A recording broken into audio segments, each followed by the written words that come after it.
Jorge Lara, profesor de la Facultad de Derecho de la UNAM y del Instituto Nacional de Ciencias Penales, además analista en temas de seguridad, especializado completamente en estos temas. Jorge, muchísimas gracias por estar con nosotros. Buenas tardes.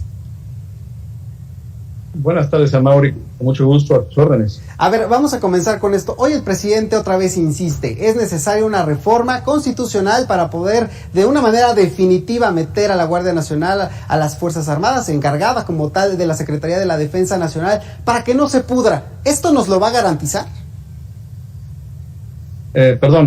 Alex, perdóname, cambié tu nombre hace un momento. Mira, yo creo que el tema de la conversión al ejército tiene que centrarse en una pregunta.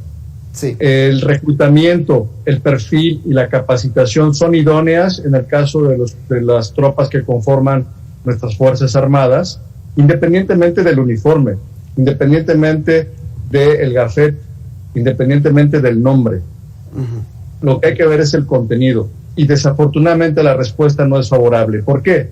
Porque se requiere una corporación que tenga una vocación, una misión, una formación y una evaluación de corte policíaco, que tenga el trabajo necesario para realizar actos de molestia, para estar trabajando cotidianamente con el ciudadano.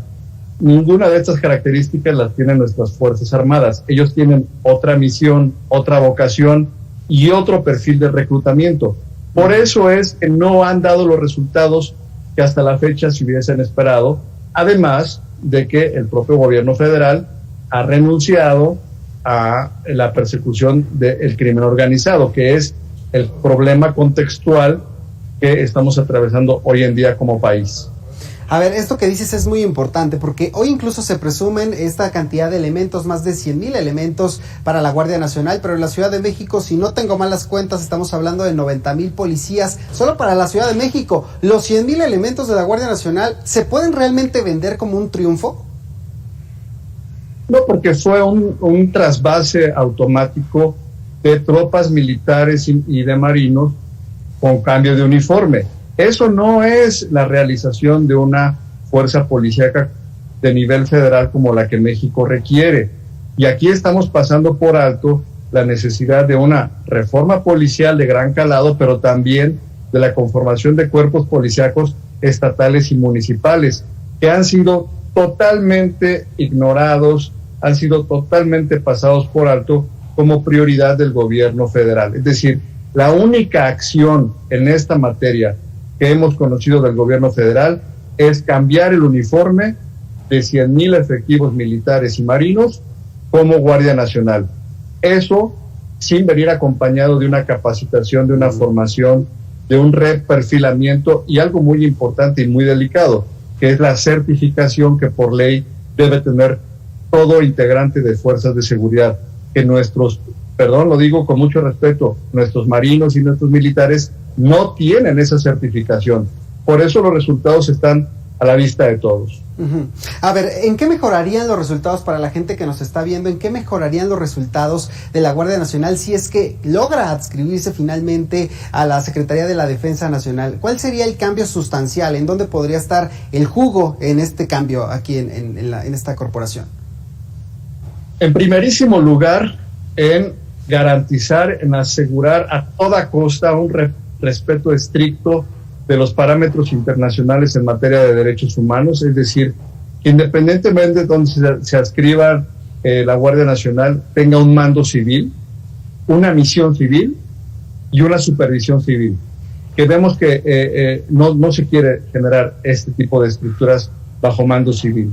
Y segundo lugar, hacer una reconversión de fondo, Alex, no es solamente cambiar el uniforme o el gafet, en donde en la mañana se visten de verde olivo y en la tarde de gris.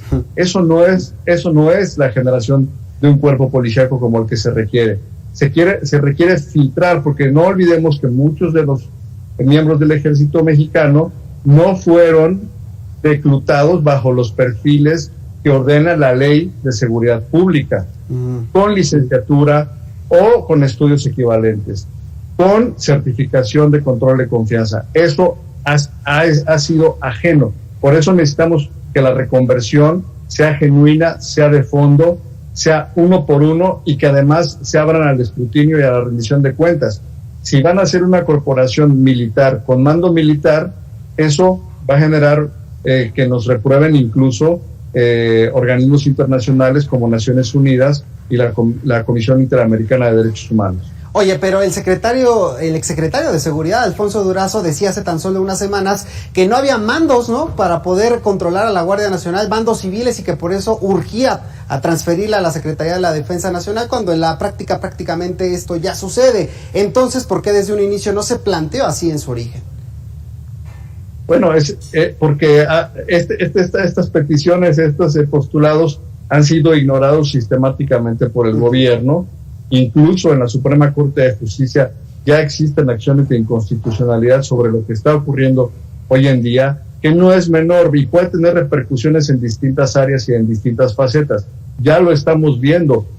Para muchos autores, para muchos analistas, la Guardia Nacional es una especie de edecán para temas que no tienen nada que ver con seguridad, por ejemplo, la vacunación o, por ejemplo, el tema de migrantes, pero no se están involucrando, por ejemplo, en investigaciones de alto calado frente al crimen organizado, que eso es donde debería de estar actuando, y no regresar a este paradigma falso que es abrazos, no balazos. No, requerimos investigaciones profundas, serias, y que se aplique el Estado de Derecho. Sin embargo, todo esto supone el uso de herramientas jurídicas para las cuales la Guardia Nacional, con militares, simple y sencillamente no está capacitada. Esa es la explicación que podemos dar. Jorge, te agradezco como siempre estos minutos. Con mucho gusto, Alex. A tus órdenes. Gracias, buenas tardes. Bueno, ya sabe que puede recuperar estas conversaciones en nuestras redes sociales. Vamos a hacer una pausa, regreso para revisar la realidad de otras entidades. No le cambie.